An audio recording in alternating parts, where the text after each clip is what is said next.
Boa noite. Quero agradecer a presença de vocês. Hoje a gente está aqui com o Dr. Gutenberg, ele é intensivista da UTI do Jacó do Pacuri. É uma pessoa que vem com um olhar clínico, né, para a gente falar hoje de gasometria arterial, que é um exame muito importante que a gente hoje libera dentro do laboratório, né, vai influenciar em muitas condutas aí clínicas dos pacientes que estão na UTI principalmente. Então, a gente quer muito agradecer a sua disponibilidade, doutor, ter aceitado o nosso convite de estar aqui hoje, né, para falar para a gente um pouquinho desse exame, tirar as dúvidas que a gente tem em relação a ele também, são muitas, né.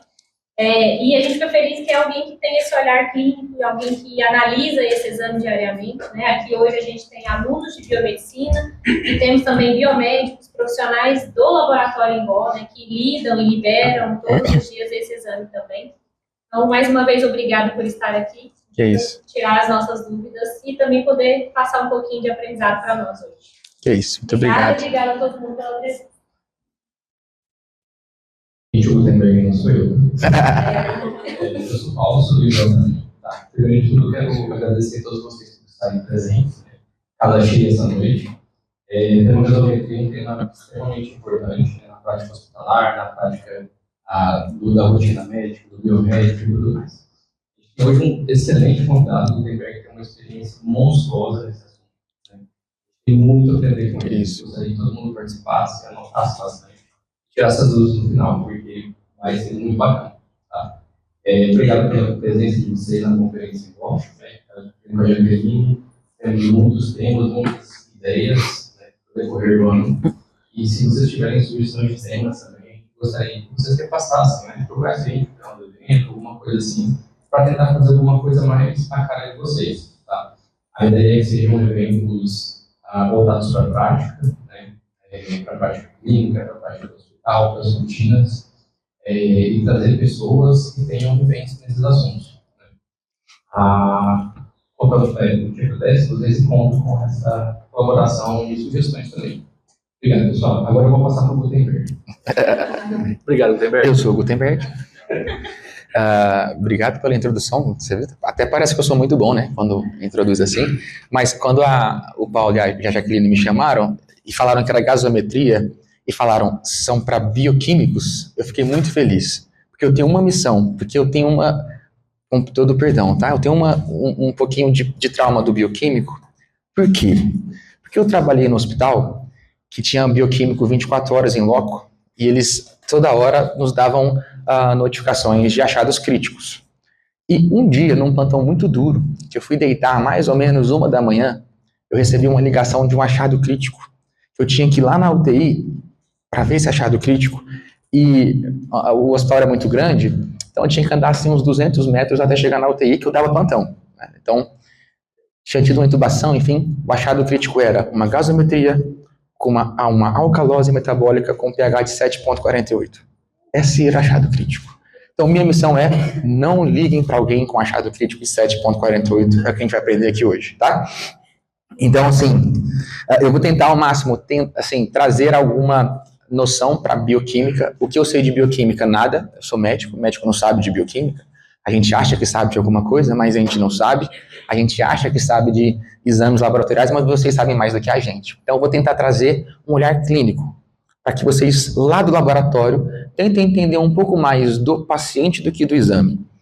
Eu tenho lá na UTI nós temos um programa de residência, e eu tenho uma frase que eu falo diariamente, porque gasometria é o dia a dia do intensivista. Todo dia, a minha rotina é, eu chego na UTI, eu rodo o olho nos leitos, que eu já conheço todos os pacientes na maioria das vezes, vejo bomba, vejo ventilador, tem alguém morrendo? Não, então eu vou sentar e checar as gasometrias. E corrijo elas, porque ela é muito valiosa para a gente na terapia intensiva para antecipar problemas. O intensivista ele tem a cabeça de um caçador. O plantonista tradicional tem a cabeça de um pescador. Então, o plantonista ele está esperando o problema vir até ele, para ele resolver. O paciente parou. Como é que estava a gasometria? Estava com uma acidose. Não, então essa é a causa da parada.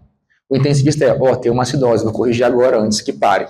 Então, eu quero que vocês tenham isso, e a minha frase é: o paciente tem uma gasometria, e não a gasometria tem um paciente. Não tem como eu analisar uma gasometria sem ver o paciente antes.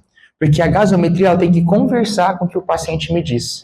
E não eu encaixar a gasometria que eu estou vendo num paciente que não me diz que tem aquela gasometria. Então é muito comum. A paciente que tem um pulso radial fino, difícil de coletar, a enfermeira chega ali, fica ali, né, cutucando a artéria, fura, vai, entra. Beleza, pegou. Sangue arterial, aparentemente. Não, sangue vermelho vivo. Roda a gasometria, vem 7 de potássio. Meu Deus, o paciente está morrendo. Olha para o paciente. O paciente ele tem insuficiência renal? Não. Urinou 1.500 ml ontem. O paciente tem algum padrão oncológico, né, tomoningal, que pode ser um fator de risco para síndrome de liso tumoral? Não. O paciente tomou algum medicamento que supostamente pode fazer um padrão hipercalêmico? Não. Essa hipercalemia é mentira. Vamos rodar outro? Foi difícil a coleta? Foi. Vamos tentar um outro coletador, alguém com mais experiência, ou vamos pegar numa femoral, que às vezes a gente tem uma facilidade melhor de funcionar? Vamos. Beleza, roda 4.2. É muito comum. Então, eu quero que vocês tentem ter um olhar clínico em cima da gasometria. Mas antes, a gasometria não é um exame fácil. E outra coisa, eu sou médico, eu não sou físico nem matemático, eu odeio conta. E as pessoas querem ensinar a gasometria fazendo conta. Se eu fazer conta para uma gasometria, eu estou errado. Por quê? Porque se eu estou fazendo conta para uma gasometria, eu não sei nada do meu paciente. Porque é aí que eu tenho que fazer conta, para eu tentar ver alguma informação que a gasometria me dá, que o meu paciente não me deu. Como eu odeio matemática, eu sou a favor da gasometria sem continha.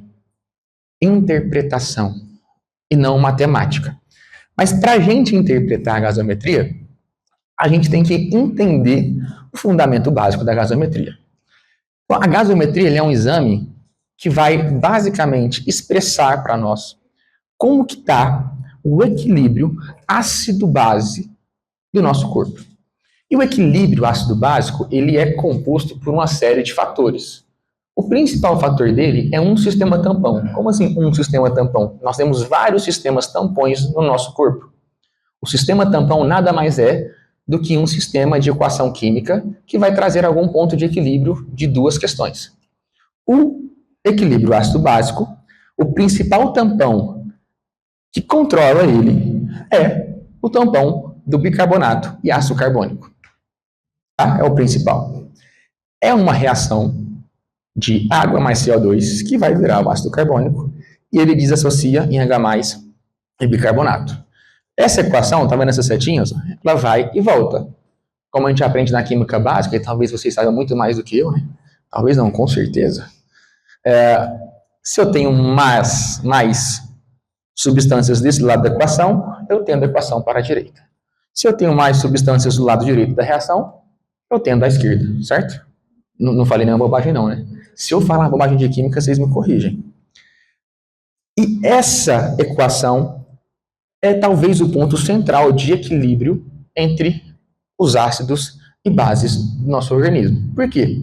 Em média, vamos botar assim, no frigir dos ovos, toda a questão ácida do corpo vai dissociar e produzir H+. Toda. E toda a questão básica do nosso corpo vai priorizar a produção de bicarbonato. Ok? Então, se, em suma, tudo que é ácido vai vir de H+, e tudo que é básico vai vir de bicarbonato, essa equação ela é o principal fator de equilíbrio do nosso pH sanguíneo. Existem alguns outros fatores muito importantes, mas essa equação é a mais importante e a principal. Tá? Dentro dessa equação, nós temos algumas coisas que comandam ela. Tá?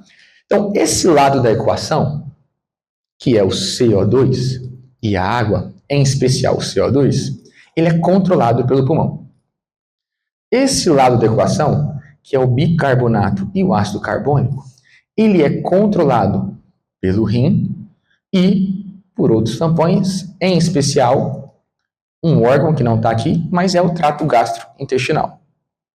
Nessa equação, o H+ funciona como ácido. Obviamente, H+ é sempre ácido. Mas o CO2 também tem um caráter ácido. E o bicarbonato tem um caráter básico. Entendendo isso aqui, a gente resolve 99% dos problemas. Quer ver? Vamos supor que eu não mexi no bicarbonato, não mexi no H+, e o meu CO2 aumentou muito, foi lá para cima. Dentro desse sistema tampão, eu vou ter mais componentes ácidos ou componentes básicos? Ácidos. Se o meu CO2 está aumentado e ele é um componente ácido, dentro do meu sistema tampão eu vou ter um desequilíbrio. Se ele é o responsável por organizar esse equilíbrio no sangue, o meu pH sanguíneo vai ficar ácido ou básico?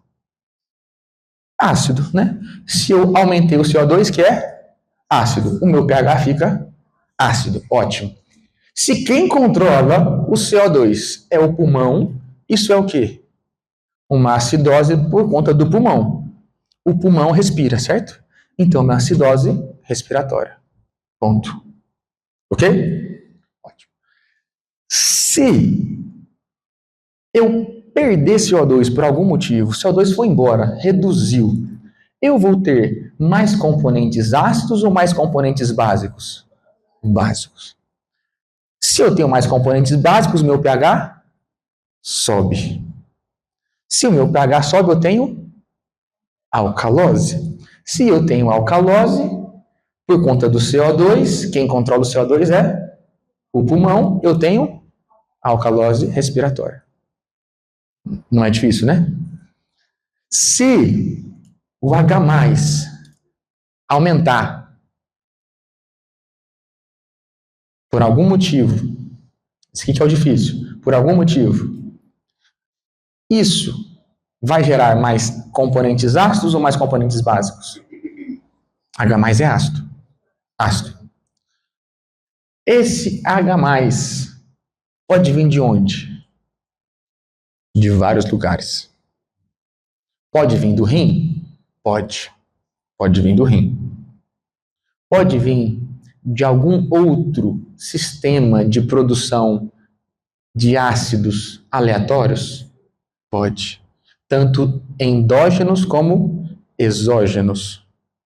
Então, talvez quando eu tenho só H+ aumentado, pode me gerar uma certa dúvida. Mas H+ não aparece na gasometria. Sempre que eu tiver alteração de H+, eu vou ter alteração de bicarbonato junto. Porque sempre que eu tiver muito H+, o bicarbonato ele vai juntar o H+ para tentar associar ele e perder essa ação ácida que ele tem. Então, eu não olho para H+, propriamente dito, para ver os componentes ácidos que não são de origem respiratória. Eu olho para o bicarbonato. Então, se eu olhar para o bicarbonato e ele estiver muito baixo, o que isso está me falando? Tem muito H+. Meu bicarbonato está baixo, por quê? Porque eu estou associando ao H+. Ou estou perdendo de algum lugar. É possível perder bicarbonato sem associação com H+? É. Nosso trato gastrointestinal é muito, muito bom nisso. Diarreias absurdas e de difícil controle podem excretar um padrão de bases de bicarbonato. E aí eu perco o bicarbonato sem aumentar o consumo de H+. Mas, em suma, em loco, na grande maioria das vezes, se eu perco bicarbonato, quer dizer que eu estou com muito H+. Mas o bicarbonato ele não é básico? É básico, certo? Se o bicarbonato cai, eu perdi ou ganhei substâncias básicas? Perdi. Se eu perdi substâncias básicas, eu tive desequilíbrio. Se eu tenho menos base do que ácidos, como é que vai estar meu pH? Ácido. Se quem controla o bicarbonato são os órgãos e quem é responsável pelo funcionamento orgânico é o metabolismo, se eu perdi bicarbonato e meu sangue está ácido, essa acidose é metabólica.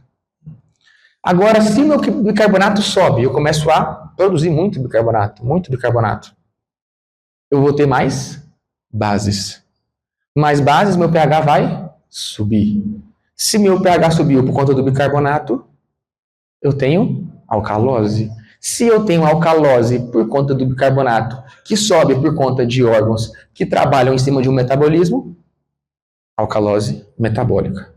Isso ficou claro? Promete para mim? Promete? Certeza? Então tá. Porque se você entender isso aqui, a gente pode fechar e ir embora. Isso é gasometria. No fim das contas é isso. Se eu tiver isso, tiver um olhar clínico para o meu paciente, acabou. Não preciso de mais nada. De mais nada. Por quê? Meu PCO2 está lá nas alturas. Eu estou com uma acidose. Ela é respiratória, obviamente, porque quem controla CO2 basicamente é só o pulmão. Mas aí o meu paciente está com 70 de PCO2. Eu chego lá, ele está assim, ó. Isso está certo? Não tá. É porque ele está assim, ó. Ele está sem conseguir respirar. É para a gente estar escutando o chiado do peito dele de longe. Por quê? Porque se eu estou com CO2 acumulado no sangue, quer dizer que ele não está exalando CO2. Ele tem algum problema respiratório que não está deixando com que esse CO2 saia. Muito possivelmente esse paciente está com alguma alteração obstrutiva de via aérea. Então ele vai estar com desconforto respiratório. Ele vai estar taquipneico tentando aumentar a frequência respiratória para tentar exalar mais CO2. Agora, se o CO2 está baixo, quem que já viu, olha que loucura, nos filmes, nas novelas, quando alguém passa mal, tem uma notícia importante, pega um saco e fica respirando no saco, já viram isso? Faz sentido? Total.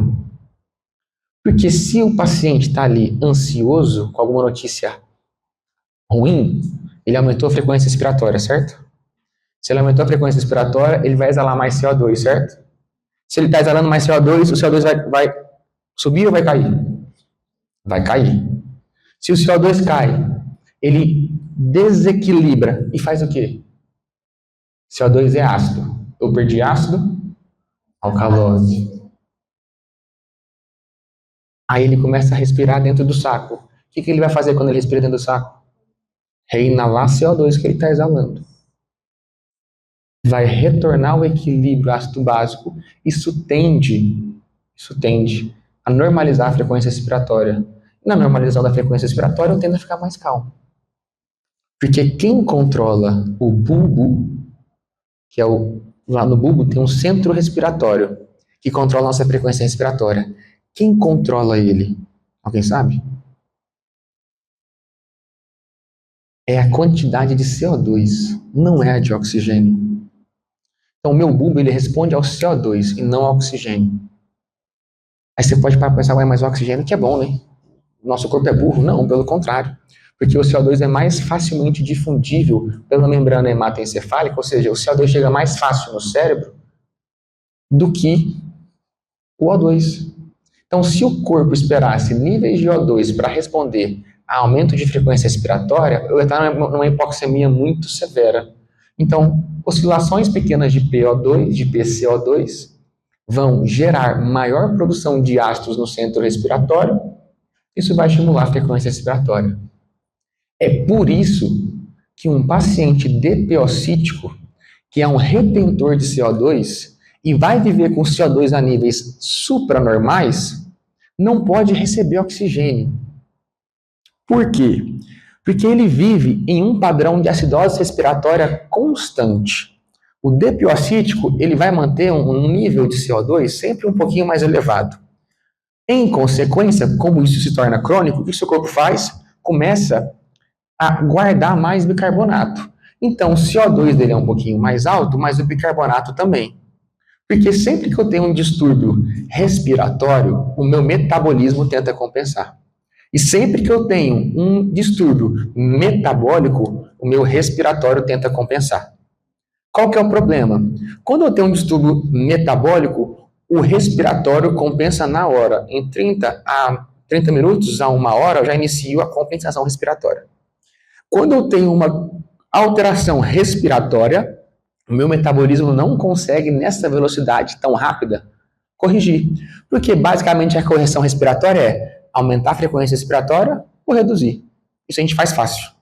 Agora, o metabolismo é reduzir a excreção de H+ na urina, aumentar a reabsorção de bicarbonato, usar excessos de base que nós temos no nosso corpo, que são bicarbonatos, entre aspas, fora do sistema tampão, que estão guardados em estoques, e eu vou trazer para o meu sistema tampão para equilibrar, isso demora tempo, mais ou menos 72 horas.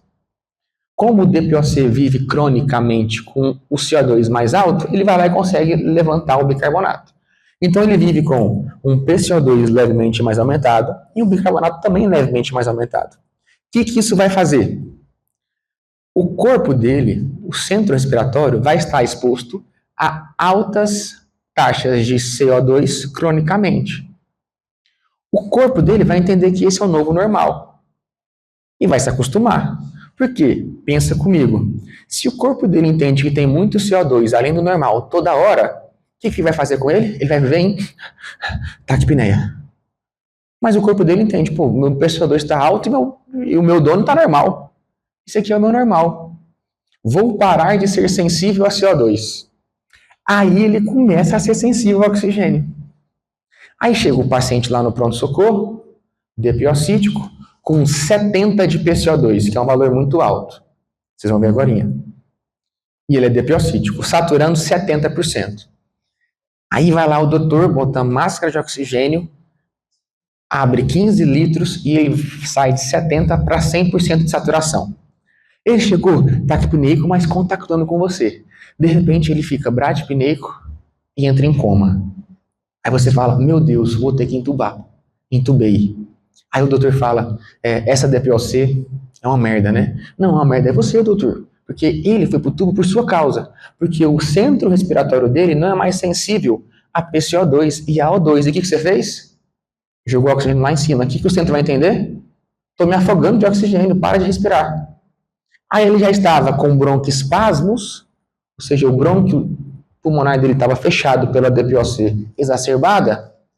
Aí você ainda consegue diminuir a frequência respiratória dele. Se o PCO2 já estava alto porque não conseguia sair, pensa numa frequência respiratória normal, eupneico. Ele vai conseguir exalar mais ou menos? Menos. O PCO2 que estava de 70 vai para 80, 90, 100. Aí o doente entra num fenômeno que chama carbonarcose, que é a intoxicação por CO2. O CO2 não é facilmente difundível na membrana hematoencefálica.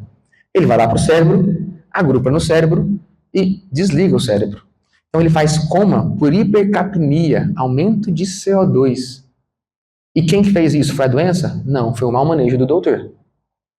Então é importante a gente entender que a gasometria, ela é que vai guiar esse manejo fisiológico, fisiopatológico, para a gente não fazer, com todo respeito, merda com as pessoas, né?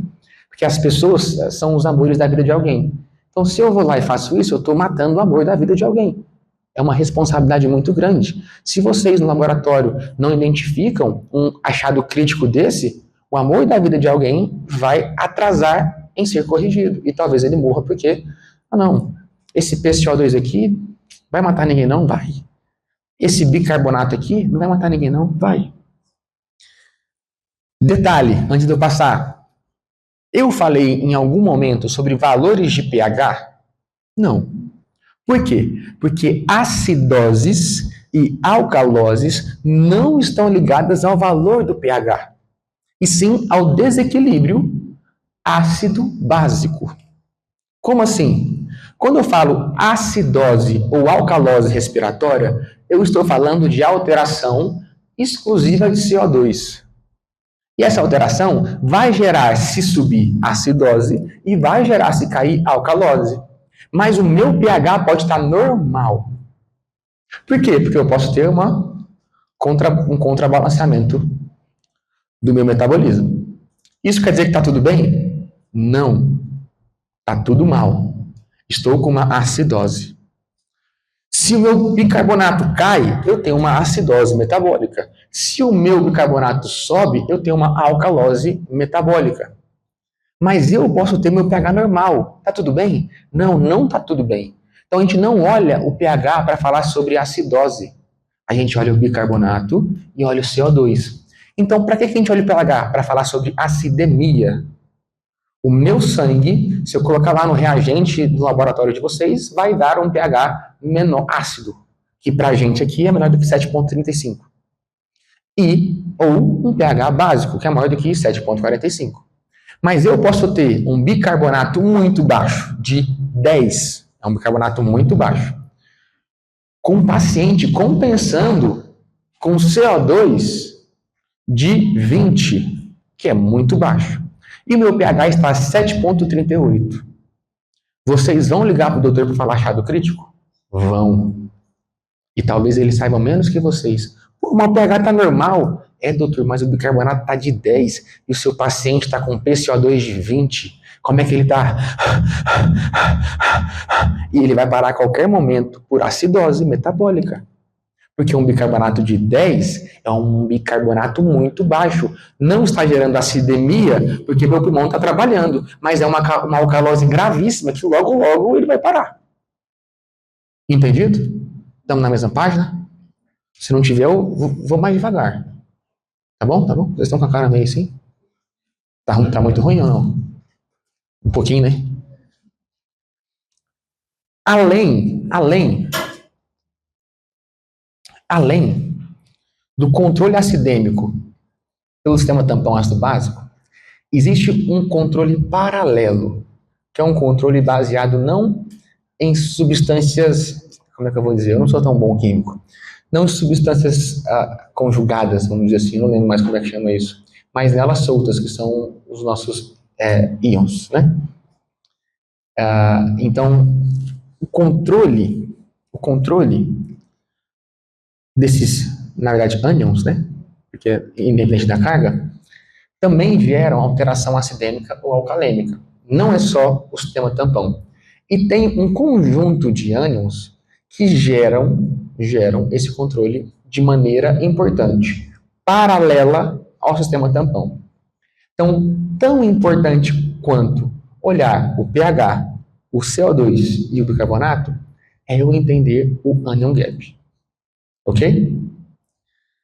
Então, da próxima vez que vocês pegarem uma gasometria, primeira coisa que vocês vão olhar, CO2 e bicarbonato. Não olha pH. Tá bom? CO2 e bicarbonato. Olhei para o CO2 e para o bicarbonato, tá tudo ok? Tudo ok. Valores de referência de CO2, na grande maioria das vezes, entre 35 e 45. Valores de referência de bicarbonato, varia absurdamente de referências e acho que de máquinas também.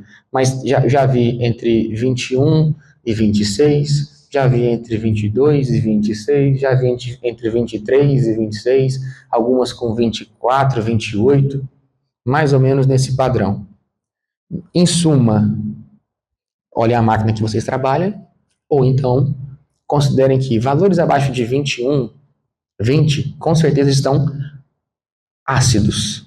Valores acima de 28, 27, próximos de 30, com certeza estão alcalóticos. PCO2 não tem tanta variação. 35, 45 é o padrão universal. CO2, PCO2, pressão parcial de gás carbônico no sangue, menor do que 35, alcalótico. Maior do que 45, acidótico. Acidose. Certinho? Esses ânions são 3. Ou 2, melhor, né? Que é o sódio e o cloro. E o bicarbonato entra nessa bagunça. Porque lembra que eu falei que tem bicarbonatos fora do sistema tampão? Então tem o bicarbonato usado para o tampão e tem o bicarbonato usado para o controle de ânions, que são esses dois. Sódio, cloro e bicarbonato. Quando eu pego o sódio, deixa eu ver se eu tenho que colocar aí. Quando eu pego meu sangue normal, a distribuição de ânions são assim: grande quantidade de sódio, grande quantidade de cloro, mas menor que a de sódio, uma boa quantidade de bicarbonato, e essa quantidade aqui são ânions não mensuráveis. São ânions que têm um valor tão pequeno que não vale a pena eu calcular. Aí o que eu faço? Eu já sei os valores de referência do sódio, já sei os valores de referência do bicarbonato, e também sei os valores de referência do cloro. Quando eu somo os dois, tem que dar um valor aproximado. Esses três, né? Quando eu faço um controle dos três, ele tem que dar um valor aproximado. Se esse valor está alterado, quer dizer que esses íons não mensuráveis estão diferentes. Ok? Ou quer dizer que o controle entre esses 3 íons estão diferentes. Estamos comigo? Estamos comigo? Então tá. Eu vou pegar o sódio e diminuir da somatória entre cloro e bicarbonato. Quem controla bicarbonato no nosso sangue, no nosso corpo? É o rim. Quem controla o cloro no nosso sangue? É o rim. E o cloro nunca anda sozinho. Ele não gosta de andar desacompanhado. Ele sempre anda com H+. Então, se eu tenho muito cloro, eu vou ter muito H+. Se eu tenho pouco cloro, eu vou ter pouco H+. Se vocês lembram que eu falei que o bicarbonato gosta de juntar com H+, se eu tenho muito cloro, eu tenho muito H+, eu vou ter pouco bicarbonato. Entendeu isso? Para que existe esse anion gap? Quando eu venho aqui, quando eu venho aqui e vejo esse bicarbonato baixo, eu sei que tem muito H+, certo? Mas eu não sei falar para você, se você não olhar para o paciente, não olhar ele hoje, ontem, antes de ontem, se esse bicarbonato está aumentado, está reduzido, em especial redução, porque o H+ está alto, ou porque ele intoxicou com outros ácidos e o bicarbonato foi usado para consumir isso, ou porque o trato gastrointestinal dele está alterado, ou porque o rim dele não está funcionando e está consumindo, está guardando bastante H+, porque o H+ sai na urina, então se o rim para de produzir urina, eu vou acumular H+. Eu não sei. Ou seja, quando eu tenho uma acidose metabólica pura e eu olho só para a gasometria, não olho para o paciente, eu não sei te falar se é uma acidose metabólica de origem renal, se é uma acidose metabólica de origem de trato gastrointestinal, ou se é uma acidose metabólica de ácidos não mensuráveis, que podem ser por produção minha, ou podem ser por ação exógena. O paciente se intoxicou com algum ácido. Era muito comum antigamente, o AS infantil era gostosinho, né? Vocês lembram? Os meninos achavam que era balinha, comia. Dava intoxicação e fazia acidose. Nos achados era uma acidose metabólica. Aí você fala, pô, mas o menino tem o quê? Não sabemos. Se eu tenho pouca informação do meu paciente ou não conheço ele, eu vou fazer umas continhas. Eu vou achar o anion gap desse paciente. Porque pensa comigo, o menino que comeu AS, o sódio dele vai estar alterado? Não. O cloro dele vai estar alterado? Não, porque ele não produziu mais H+, o rim dele está bom. O bicarbonato dele vai estar alterado? Vai, porque o bicarbonato vai tentar juntar nesse ácido para controlar. Então, o sangue dele vai ficar mais ou menos isso aqui, ó. O sódio normal, o cloro normal, me indica que o H+ está normal, e quando eu tenho cloro e H+ normal, eu estou falando o que para vocês? O rim dele está bom. O rim dele está bom. Mas os ânions não mensuráveis, que eu chamo de anion gap, vão estar aumentados, porque o AS não é um ácido mensurável endógeno do nosso corpo, então a gente não calcula ele. Quando eu pegar e fazer essa continha aqui, sódio menos cloreto e bicarbonato, esse valor vai dar acima de 12.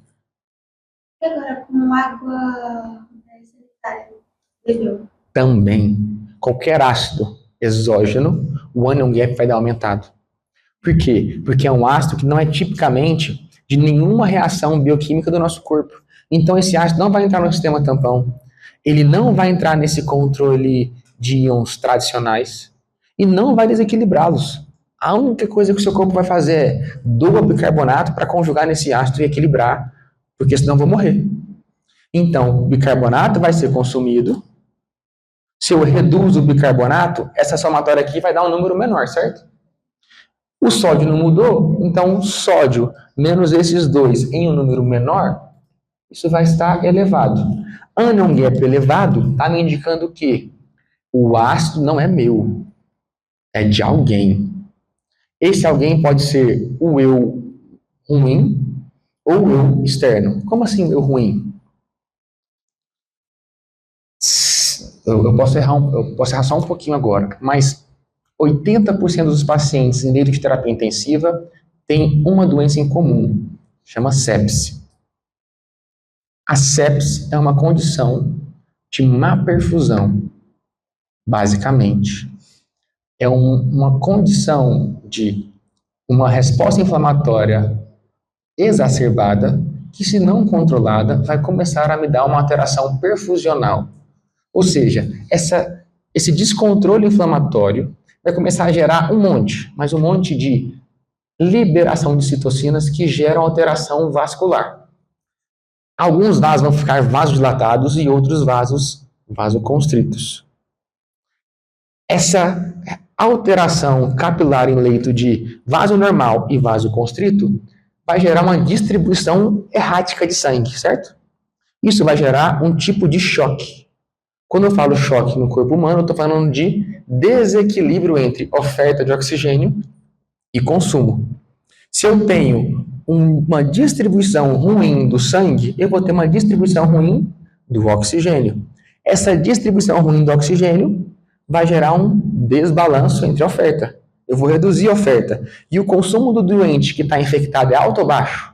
Altíssimo. Tem algum patógeno estimulando o sistema imunológico, ele está trabalhando, geralmente ele fica taquicárdico, ele pode estar taquipneico, ou seja, minha demanda de oxigênio é aumentada, mas a minha distribuição é ruim. Eu desequilibro, começa a faltar oxigênio para os tecidos. Quando falta oxigênio para o tecido ele tem uma forma de produzir energia, porque o oxigênio existe apenas para entrar na cadeia transportadora de elétrons lá na mitocôndria e gerar energia, certo? ATP. Se eu não tenho oxigênio chegando para fazer isso, eu vou produzir o meu oxigênio. Vou fazer um tipo de respiração anaeróbia. Mas ela tem um preço. Qual que é o preço dela? Ácido lático. Então, o doente séptico, ele produz ácido. Ácido lático. O ácido lático, ele está em alguma reação química tradicional do nosso corpo? Não. Então, ele vai entrar onde? No anion gap. Se eu não tenho ácido lático tradicionalmente no meu corpo equilibrando, esse ácido lático vai aumentar o anion gap, porque o bicarbonato vai ser consumido. Então, quando eu tenho um paciente em choque séptico, com hiperlactatemia, ou não, porque isso pode demorar um pouco a aparecer, eu vou ter uma acidose metabólica de anion gap elevado. Por quê? Porque o meu rim está bom. Então, esse ácido não está vindo do meu H+, do rim. O meu trato gastrointestinal está bom. Então, eu não estou vendo isso. Não estou tendo nenhum tipo de alteração que eu estou perdendo bicarbonato por diarreia descontrolada. Eu não ingeri nenhum AS infantil gostosinho.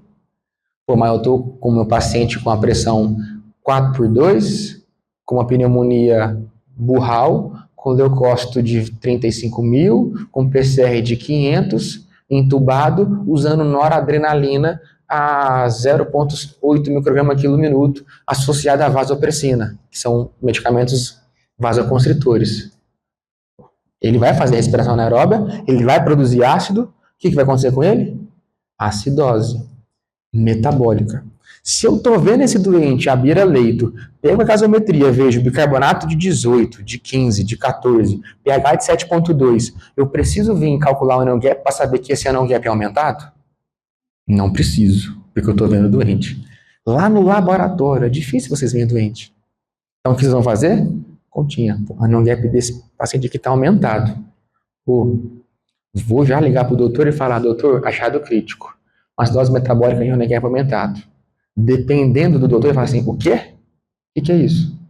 Fala, doutor, eu acho que o rim dele tá bom, e eu acho que o trato gastrointestinal dele tá bom. Pode ser sepsis ou alguma outra coisa que tá entrando nele. Ah, obrigado. Dependendo do doutor, ele vai gostar muito, porque ele não sabe o que é isso aqui. Eu tenho certeza. Não sabe. Então, toda vez que eu calculo o anion gap, eu tenho dois resultados. O normal ou aumentado. Não tem como o anion gap dar reduzido.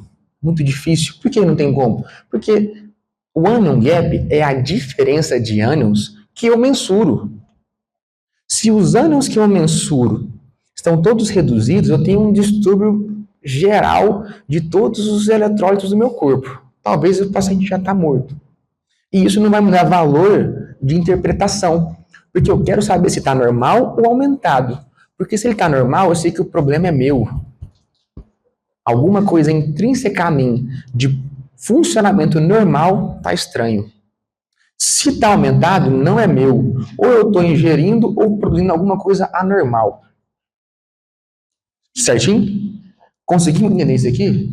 Vocês conseguiram entender isso aqui e conseguiram entender isso aqui, vocês podem dar plantão de UTI. Eu estou precisando de gente. Tá difícil achar. Que já falei. Então, esse controle aqui é o controle normal. Não tenho bicarbonato consumido, não tenho acidose, certo? Esse aqui é a acidose, porque a acidose, porque o bicarbonato está consumindo, e olha, o anion gap aumentou. Eu estou produzindo algum ácido anormal, ou eu estou ingerindo algum ácido normal. Agora aqui, você percebe que o bicarbonato caiu, o anion gap continua normal, mas olha o cloro, não aumentou? Cloro anda com quem? H+. H+, quem controla ele? O rim. Então isso aqui é o quê? Acidose metabólica renal. Se você pegar um anion gap normal, uma acidose metabólica de anion gap normal, até que se prove o contrário, é rim. Nós chamamos também essa acidose de hiperclorêmica. Hiperclorêmica. Existem algumas outras formas de fazer isso? Existe. Como? Pensa comigo, se eu dou uma substância que tem sódio, que tem cloro, e ela tem uma atividade ácida, eu posso fazer uma acidose com cloro aumentado? Posso, não posso? Porque eu estou dando uma substância que já está aqui nos controles normais, certo? Mesmo que ela seja exógena. Que substância que a gente dá todo dia e fala, não dá probleminha nenhum. Soro fisiológico, NaCl, sódio de cloreto. Aí chega o vozinho fraco, precisa de um soro. Aí ele tem uma função renal ruim. Ele tem uma acidose metabólica que a gente não sabe, ninguém nunca fez. Aí o doutor vai lá e roda 1.500 de soro fisiológico nele. Faz uma acidose metabólica hiperclorêmica por intoxicação por soro fisiológico. O soro fisiológico em altas doses, lógico, eu estou dando um extremo para vocês. Mas sabe aquele soro que a gente deixa prescrito automaticamente na UTI, de pinga-pinga para 100% dos pacientes, e quando alguém não vê, fala, meu Deus do céu, o paciente está sem soro. Sabe para que ele serve? Para nada. Ou melhor, para isso aqui. Para confundir a gente. Porque ele tem sódio e tem cloro, e ele é ácido. O soro fisiológico não tem nada de fisiológico. Ele chama assim porque quando foi inventado, fizeram um marketing legal para ele. Mas ele não é fisiológico, ele é ácido. Então, quando eu dou muito soro diretamente na veia, eu estou fazendo o quê? Expondo o doente a risco de uma acidose hiperclorêmica. Aí eu olho e falo, pô, o rim dele foi embora. Não, você que enfia o soro fisiológico nele, passou em 6 litros de soro fisiológico num paciente, em menos de 24 horas, acidose hiperclorêmica. Exatamente. Então, é por isso que a gente começa a pensar em outras soluções mais balanceadas. Elas são melhores que o soro fisiológico? Não. Elas matam menos que o soro fisiológico? Também não. Mas em ocasiões que eu vou fazer volumes em grande quantidade, o Ringer lactato é um pouco superior. Tanto é que no trauma, o doente do trauma, se você for lá no GOL, Google, hospitais de porta aberta que recebem trauma, acidentes, que recebem pacientes com hipovolemia severa, e o paciente pensa comigo, agora vocês estão treinados para isso, hipovolemia, eu tenho pouco volume no meu sangue, no meu sistema circulatório, eu perdi sangue, o paciente se esmerilhou no poste, está sangrando até dizer chega, perdeu sangue. Eu perco sangue, eu perco hemácia. Eu perco hemácia, eu perco hemoglobina, eu perco hemoglobina, eu perco oxigênio. Ele vai estar em que estado? Se ele perdeu oxigênio, ele perdeu oferta. Choque. Automaticamente, respiração anaeróbia, automaticamente, acidose. Existe uma tríade que a gente chama tríade letal do trauma. A tríade letal é composta, obviamente, por 3 questões. Hipotermia, tá? Acidose e discrasias sanguíneas. Ou seja, se o doente sangra ou tem problemas de coagulação, ele vai morrer. Se ele está acidótico, ele vai morrer. E se ele está hipotérmico, frio, ele vai morrer. É por isso que, não sei se vocês já viram em filme, sobreaquecido, bota manta térmica. Por quê? Porque o doente do trauma, se ele estiver gelado, hipotérmico, ele aumenta a mortalidade. Porque a hipotermia gera discrasia sanguínea e ele sangra mais. Se eu não dou volume para ele no sangue, ele não repõe esse desbalanço. E se eu vou lá e enfio soro fisiológico, porque esse doente do trauma ele vai receber 5, 6, 7, 8 litros de soro fisiológico em 2, 3 horas, até o sangue chegar. Assim, o Ingol é um banco de sangue, muito bom por sinal. Mas eu tenho certeza, se lá no Jacob agora eu tiver um choque hipovolêmico severo, o Ingol não vai chegar em 15 minutos. Até porque nem esse é o acordo que a gente tem com eles. Porque é humanamente impossível. Nem se tivesse ali talvez, se tivesse como é que fala? Uma agência transfusional, talvez em 15 minutos a gente conseguiria. Porque até preparar a bolsa até subir para a UTI, então eu vou ter que empurrar água. A água que eu vou usar não é soro fisiológico nesse paciente, porque ele já está acidótico. Se eu empurrar soro, mais acidose. Ok? Então, para eu andar, porque quantas horas são? Eu não quero que vocês vão dormir tarde. pH sanguíneo normal, entre 7,35 e 7,45. A partir de hoje, vocês vão prometer para mim, se pegar uma gasometria com um pH menor do que 7,35 e eu estou olhando apenas o pH, o que eu posso dizer? É uma acidemia. Não sei se é acidose. Ok? Porque acidemia é o pH sanguíneo. Com certeza, se eu tenho acidemia, eu tenho acidose. Mas eu quero que vocês tenham esses conceitos separados. Porque eu posso ter acidose sem acidemia. PCO2, ou PaCO2, que é a pressão arterial de CO2, entre 35 e 45. Se eu tenho mais do que isso, eu chamo de hipercapnia. Se eu tenho menos, eu chamo hipocapnia. A hipercapnia, ela é um padrão ácido, acidose, e é uma acidose respiratória. Se eu tenho hipocapnia, alcalose. E a O2 é a pressão parcial de oxigênio, geralmente entre 75 e 100, alguns locais trazem entre 70 e 80. Eu gosto de usar o 80. Por quê? Porque quando a gente está acima de 80, próximo de 100, a gente flerta muito com a hiperóxia. E oxigênio é remédio. É medicação, igual o soro fisiológico. O soro não é aguinha, é remédio. Medicação. Medicação em excesso faz mal. Quem não precisa de medicação recebe, está recebendo iatrogenia. Então, a medicação oxigênio, dada de maneira inadvertida, gera hiperóxia. A hiperóxia é vasoconstritora, estimula a fibrose pulmonar, então não é legal. Então, tô cansado, saturando 98, bota oxigênio só para fingir. Às vezes você pode estar gerando um prognóstico pior para o doente. Criança, né? E aí tem as viroses, né? Sim. Essas coisas, daí já logo aconselho você a levar para tomar soro. Exato. Por quê? Porque a gente tem o que a gente chama de medicina for service. O que é isso? A medicina virou um cardápio. O meu paciente virou um cliente. O cliente tem que ser agradado, tem que ter uma boa experiência. A sensação do cuidado é maior do que o próprio cuidado. Pensa você, mãe, leva seu filhinho com vômito, diarreia, e não vai receber nem um sorinho? Esse médico é muito ruim. Mas o problema não está em vocês? Não está. Não está no paciente? Não está. Está em quem? Está no médico. Por quê? Porque o médico com certeza não explicou para você, mãe, que, olha, mãe, ele está vomitando muito, mas ele não tem sinais de desidratação, nem leve, nem moderada. Os sinais são esse. Está vendo que seu filho não tem? Nenhum. Então, se eu der sorinho para ele agora, vai ser ruim. Sabe o que você vai fazer? Você vai aumentar a hidratação oral dele.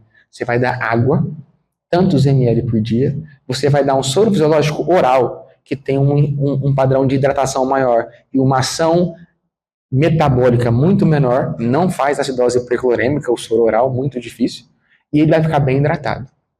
Aí fica tudo bem, certo?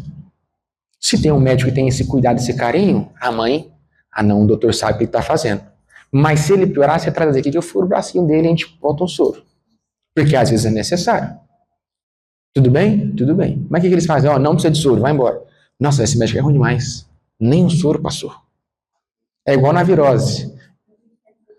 É igual virose. É virose, pode ir para casa. É virose? É virose. Não tem, é virose. Mas se o médico fala, olha, o que você tem é uma infecção viral. Pode ser esse vírus. Pode ser H1N1, pode ser Covid-19, pode ser o novo Covid aí, 21, pode ser Coxsackie vírus, pode ser 1 milhão de vírus. Nós temos aí mais de 100 vírus que podem causar esse tipo de sintomas. Todos eles eu vou tratar igual. Você quer saber qual que é o vírus? Porque às vezes é bom. Porque se eu souber o vírus, eu posso falar mais ou menos se vai durar 7, 10, 15, se pode durar 20 dias, e se você piorar, se tem algum prognóstico pior. Mas o plano não cobre painel viral. Tem que pagar. Mas o tratamento de hoje vai ser o mesmo para todos. Você quer saber qual que é? Quero. Não, não quero. Não muda a conversa? 100%. Então, geralmente, eu falo isso porque a gente médico, a gente tem um ego muito inflado. E a gente quer botar a culpa sempre no outro, porque o doutor não erra. A gente se equivoca às vezes. Mas errar a gente não erra. Então, sim, a família é chata. Aquele paciente não entende. Mas ele não é o profissional, eu que sou o profissional. A responsabilidade da transmissão é minha. Da mesma maneira que lá na análise bioquímica, não é o médico que é o profissional, vocês que são. O doutor é burro, não sabe que esse leucócito... Não sabe o que são granulações tóxicas. Não vai saber mesmo, não. Quem que é um profissional disso? Não sou eu. Lógico que eu tenho que saber, mas são vocês. Exatamente, eu vou ligar um ao outro, mas esse sinal de alarme bioquímico puro, vocês que são os especialistas. Pô, sabe qual era o meu sonho? Um bioquímico que vem e fala assim, doutor, o que você está pensando para esse paciente? Estou pensando isso. Pô, pede esse exame aqui, ó, é melhor. Sai mais rápido, eu consigo fazer melhor. Mas Matheus tem cabeça fechada. Muito. Lá onde eu trabalho, a gente fala, não faz esse exame. Ai, mas você que é o médico? Ou é eu? Eu te entendo. A gente é ruim. A gente tem o rei na barriga. É raro, mas acontece com frequência, né? Bicarbonato entre 22 e 26. E aqui tem uma coisinha que eu não falei, que eu vou falar agora, que chama base excess. O que é o base excess? Eu vou dar a explicação técnica química e vou dar a explicação que eu gosto de dar para entendimento clínico. Base excess é a quantidade de ácido necessária para trazer o pH ao normal. Então, se o meu pH está em 7,2, quanto de base eu vou adicionar naquele sistema tampão para trazer ele para 7,35? É um cálculo que a máquina faz. Ok? Então, a máquina vê quanto eu tenho de bicarbonato, quanto tem de pH. Esse base excess, quanto que eu tenho que adicionar para ele de bicarbonato para voltar a 7,35. O que eu gosto de explicar? O seu corpo trabalha com o sistema tampão, ion gap. E ele tem uma reserva de bicarbonato aqui, que quando dá ruim ele pega e joga no sistema tampão. Essa reserva de bicarbonato é igual a conta do banco, ela pode ficar positiva ou negativa. A minha está negativa, inclusive hoje. A gente pode ter muito excesso de bases ou pode ter pouco. Pensa comigo. Se eu tenho muito bicarbonato no sangue, o que eu vou fazer com o meu excesso de bases? Aumentar, né? Eu vou tirar do sangue e ficar guardando. Vai ficar muito positivo. Se eu tenho pouco bicarbonato no sangue, o que vai acontecer com o meu excesso de bases? Vai diminuir, certo? Então, sem pensar muito, se meu excesso de bases está alto, como é que está o meu sangue? Em termos de pH? Básico. Ele está alcalótico, certo? Se meu excesso de base está muito baixo, ácido. Então, o base excess, ele é um sinal que nos demonstra, além de reafirmar a alteração primária que está acontecendo, eu vou falar primária porque logo em seguida eu vou falar que tem alterações secundárias, ele me traz também muito sobre a gravidade e sobre se essa alteração é atual ou se ela é crônica. Pensa comigo, você não conhece o paciente. Quero que você exercite agora. Tenta ligar os pontos aí que eu trouxe para vocês. Fez a gasometria. pH 7,45. PCO2 68. Não, 68 é muito. 62. PO2 58. Bicarbonato 36. Base excess 6. Só um detalhe, ali eu coloquei menos 2 mais 2, porque foi da referência que eu peguei. Mas tem referência que coloca base excess menos 2 mais 2, menos 4 mais 4, menos 5 mais 5, já vi até menos 8 mais 8. Tá? Então, só para vocês entenderem que 6 de base excess não é um base excess tão elevado. Tá? Esse paciente, o que será que ele tem? Uma acidose respiratória compensada. Pensa comigo. É isso que eu quis trazer. Eu queria essa resposta. Sua resposta está errada. Mas não está errada. Se você olha só para a gasometria, eu tenho uma acidose e ela é metabólica. E ela é respiratória. O meu BDXS está normal. A sua resposta está errada em partes. Porque não é que ela é só compensada. Esse é o novo normal do doente. Essa é a gasometria típica do doente depressídico. Por quê? O PCO2 está aumentado? Tá. O bicarbonato fez o quê? Compensou, aumentou. Mas o base excess está o quê? Normal. Ou seja, o base excess fala de alteração, ele altera agudamente. Pensa, eu estou com 35 de bicarbonato. Não era para esse base excess estar puxando esse bicarbonato para ele e guardar para ele? Não era? Pô, eu estou com muito bicarbonato.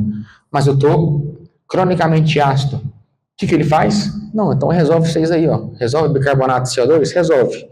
Eu vou ficar aqui de boa. Agora, pensa se eu tenho uma acidose de 65 de PCO2 com bicarbonato de 25, com pH de 7,1. Como é que vai estar meu base excess? Vai estar negativão. Por quê? Porque eu estou com uma acidose respiratória aguda, o meu bicarbonato vai demorar 3 dias para compensar, meu corpo começa a pegar o meu base excess e jogar. Onde é mais pronunciado isso, clinicamente falando?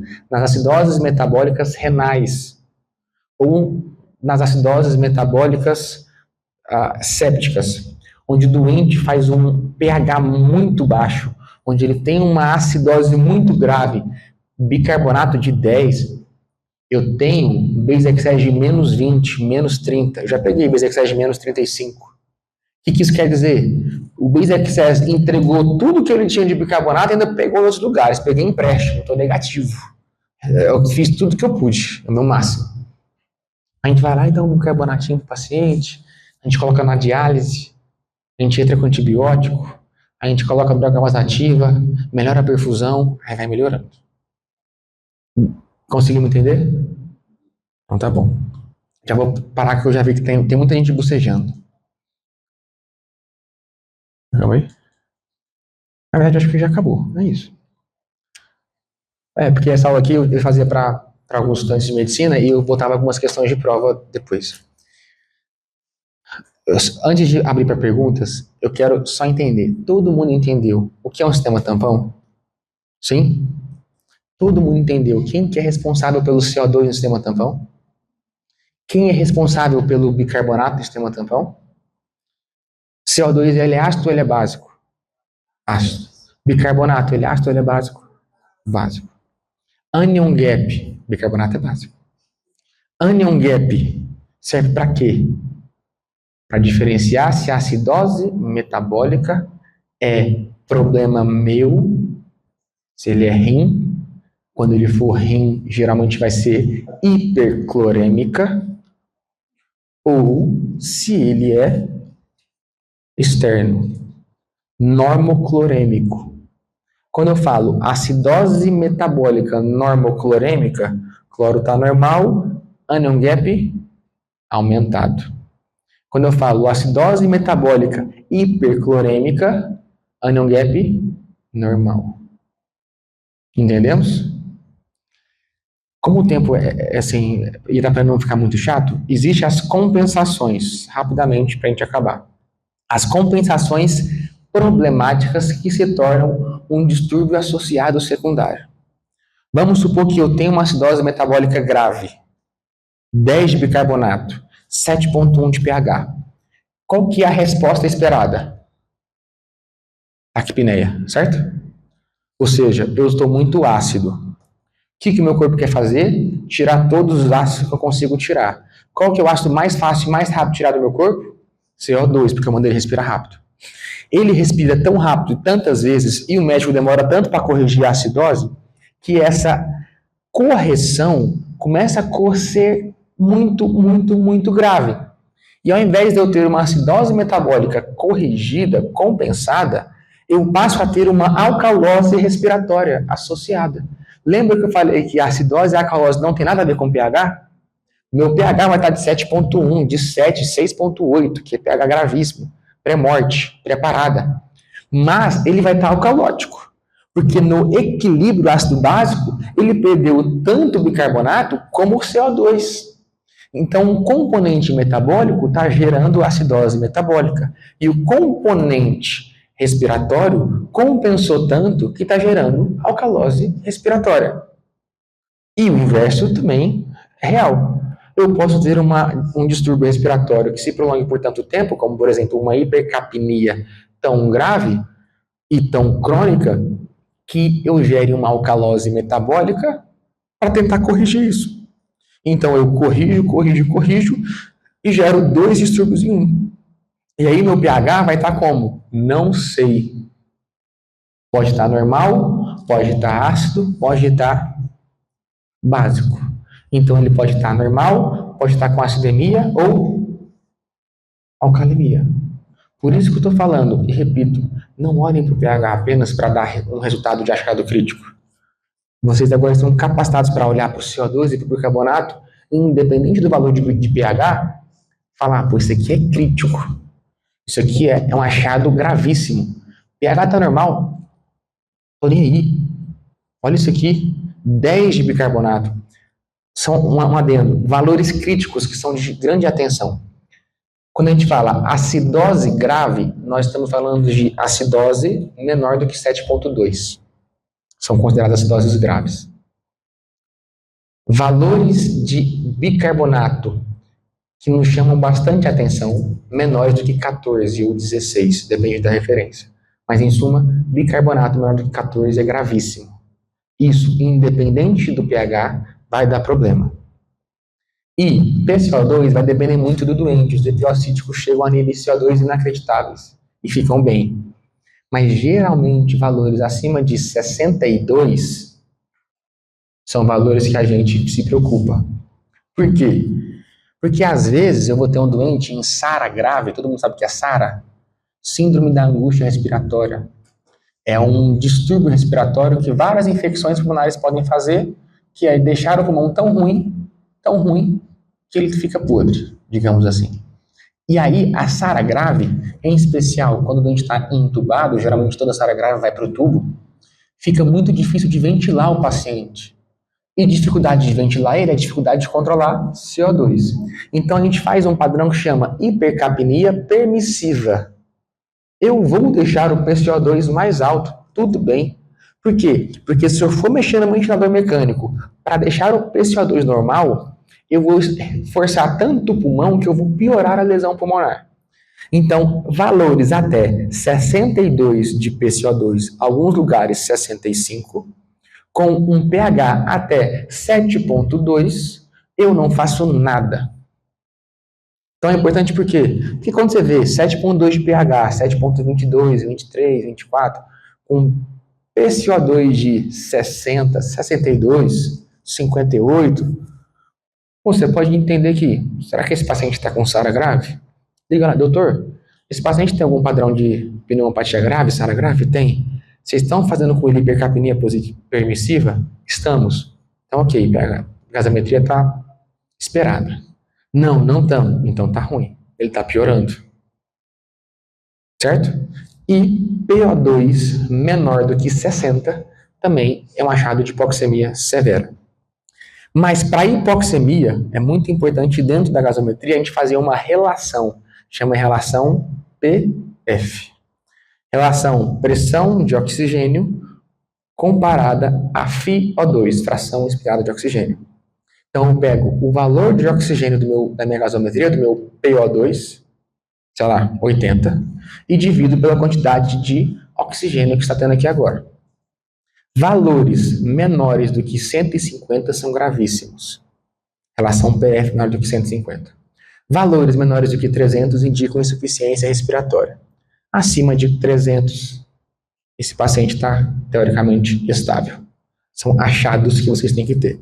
Outro achado importante para vocês, bioquímicos, e eu encerro para a gente para as perguntas. Essa gasometria veio como arterial, mas ela pode ser mista ou venosa. Como eu vou saber?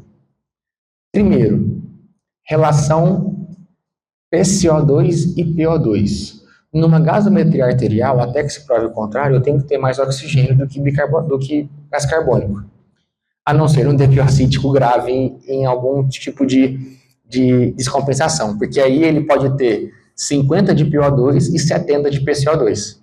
Mas até que se prove o contrário, se não for tão discrepante, eu tenho que ter um PO2 maior do que o PCO2. Outro ponto muito importante é a saturação, porque na gasometria eu tenho pressão arterial de oxigênio, mas também tenho a saturação do oxigênio. Saturações menores do que 70%, ou melhor, menores do que 75%, tendem a indicar um padrão venoso em doentes críticos. Em pacientes normais, geralmente a saturação venosa vai bater 90, 88. É muito. Por quê? Porque em situações normais, eu e você, nosso corpo é tão inteligente que ele utiliza menos do que 1/3 do oxigênio ofertado para ele. Então, ele devolve para o sangue venoso mais ou menos 80 a 80 e poucos por cento da saturação de oxigênio que chegou no sangue arterial. Outro ponto, sabe, é a saturação do doente na hora da coleta. Ele está saturando 90 lá no oxímetro. Tem que estar ao entorno de 90 na gasometria. Se está saturando 90 no oxímetro e na gasometria arterial sai 70, opa, isso aqui não é arterial. Eu pego o PO2 dele, está ali 50, 40 e poucos, e o PCO2 está 50, 40 e poucos, está estranho. Saturação estranha, PO2 estranho, essa gasometria é venosa, ou pelo menos mista.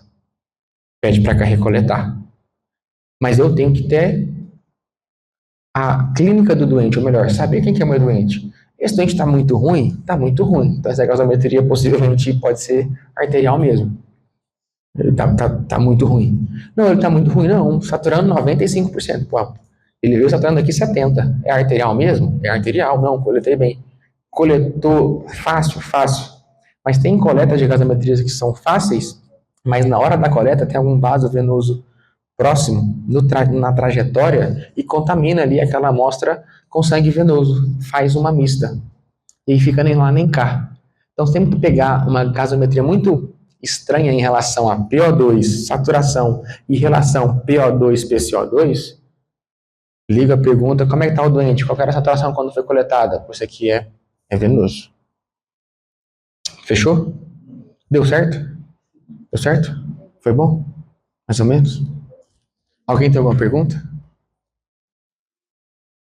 Nenhuma? Aqui a venosa vai pedir quanto e por quê?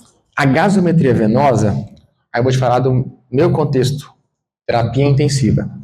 Existem alguns sinais de microhemodinâmica que a gente pede na gasometria venosa.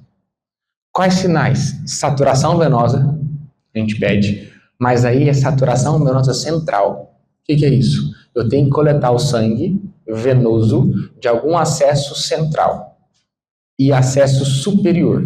Então, o doente tem que estar com acesso central na subclávia ou na jugular interna, de preferência à direita, porque quando eu tenho um acesso central nesses locais, eu vou ter ali uma coleta de sangue mais próxima da desembocadura do átrio direito. Vou, geralmente, se for duplo lumen, já viram acessos centrais? A gente tem, na grande maioria das vezes, 2 lumens. Isso quer dizer que eu tenho um tubinho dividido em 2.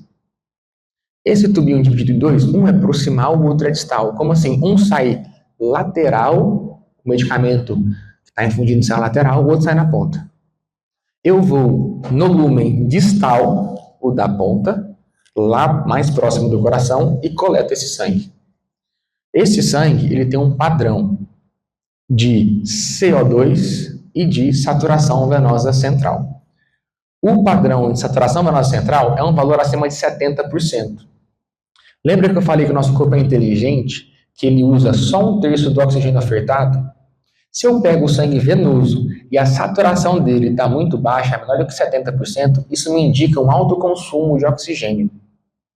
Aí, se eu pego o CO2 do sangue e faço uma continha chamada gap de CO2, pego uma gasometria arterial no mesmo momento e faço uma diminuição do CO2 do sangue com o CO2 do sangue venoso com o CO2 do sangue arterial, esse valor, esse gap, tem que dar entre 6 e 8. Entre 4 e 8, depende da referência. Se eu tenho um gap muito aumentado, isso me indica que o sangue arterial está sendo mal distribuído dentro da microhemodinâmica, ou seja, os capilares sanguíneos que perfundem os órgãos na periferia não estão chegando de maneira adequada naquele local. Como não chegam, eu gero uma respiração anaeróbia e uma produção muito grande de CO2.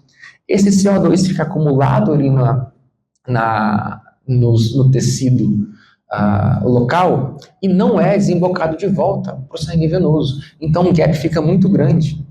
O sangue arterial fica com uma diferença muito grande de CO2 do sangue venoso. Ou seja, eu tenho um sinal que eu estou consumindo muito oxigênio e que o sangue está chegando pouco.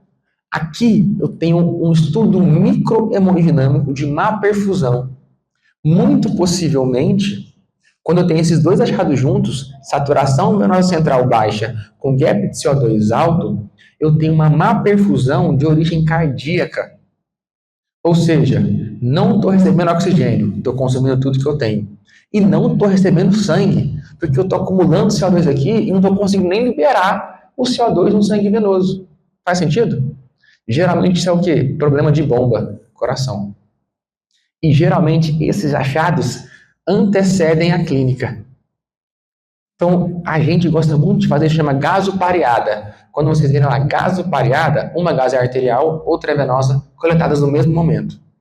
A gasopareada só tem valor se for uma arterial e uma venosa de um acesso central alto, subclávia ou jugular. A gasopareada vai me dar gap de CO2 e saturação venosa central. Se eu tenho saturação venosa central baixa, quer dizer que eu estou ofertando pouco oxigênio e está consumindo muito. Tem uma continha que a gente pode fazer, e é muito complexa, não tem por que a gente fazer isso agora, mas se chama taxa de extração de oxigênio. A taxa de extração de oxigênio, ela é... A gente tem quando eu falo consumo, existe um termo na terapia que chama VO2. Quem corre, quem faz essas, né, consegue calcular o VO2. É o consumo local tecidual de oxigênio. Quando eu pego o DO2 e diminuo o VO2, eu consigo calcular a taxa de extração de oxigênio. DO2 é o delivery de oxigênio, a entrega. Quando eu tiro um do outro, eu consigo ver o quanto que meu tecido está tirando do sangue que chega até ele. Taxa de extração de oxigênio. A taxa de extração de oxigênio, ela indica um sinal de choque, uma condição de choque. Se eu estou extraindo demais, eu estou precisando de oxigênio. Isso vai refletir no sangue venoso. Está chegando no sangue arterial, tiro mais do que o normal, o sangue venoso vai ter menor saturação. Não estou perfundindo bem, acumulo muito CO2, diferença de CO2 arterial para venoso fica muito alto. Coração tá entregando, eu estou perdendo oxigênio, eu tenho que consumir mais que o normal. Geralmente isso vai vir com o lactato aumentado, que vai vir geralmente com acidose metabólica. Esse paciente está grave. Muito possivelmente é um cardiopata, está em choque cardiogênico. O coração dele não está conseguindo bombear. Eu tenho que fazer alguma coisa para o coração funcionar melhor. Deu certo? Alguma dúvida mais? Foi tão perfeita a aula assim que não restou nenhuma dúvida. Pô, tô muito bom mesmo, hein? Então é isso, pessoal. Se não tem mais dúvida, espero não ter bagunçado a cabeça de vocês. Baguncei muito? Não. Deu certo? O senhor dá aula? Eu já dei aula, mas eu parei. Hoje eu dou aula numa instituição de ensino que chama Liberdade Médica. Eles são uma instituição de ensino que a sede deles é até lá no Jacob, os donos são amigos meus e eu dou algumas aulas lá. Mas lá, assim, hoje eles só têm cursos para médicos, ele tem pós-graduação de terapia intensiva, de urgência e emergência, tem cursos para alunos de medicina, mas nada ainda voltado para bioquímica. Mas se quiser fazer, não tem problema.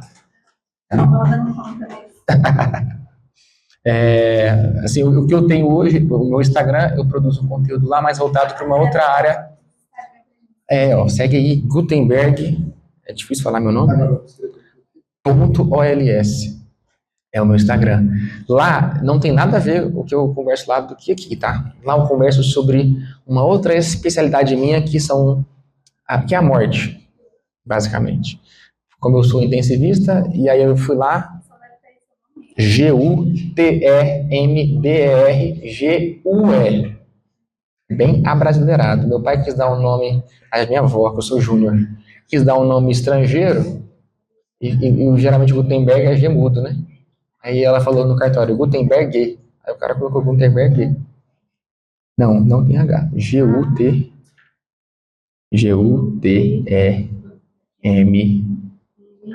Você colocou R. M-B-E. Aí apareceu. Isso. Eu falei errado. Isso, o segundo.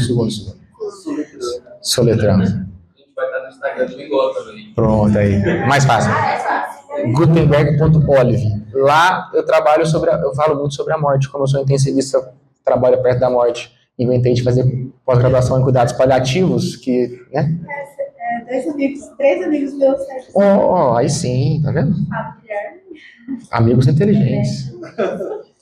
Então lá eu divido um pouquinho de alguns casos da UTI, de alguns conceitos que eu tenho sobre a finitude, sobre a morte. Não tem nada disso aqui, nada a ver com isso, mas é interessante, é legal. Me segue lá, vai ser legal.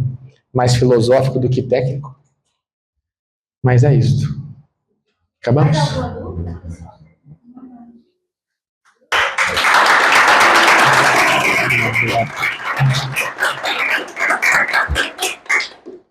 Mais uma vez, obrigada. Que isso? Eu acho que foi muito esclarecedor. Eu acho que eu diria que é uma das melhores aulas que a gente já teve. Que isso? Obrigado. Eu acho que, não sei não, eu acho que você vai voltar mais vezes. Estou à disposição. Já tem mais tempo.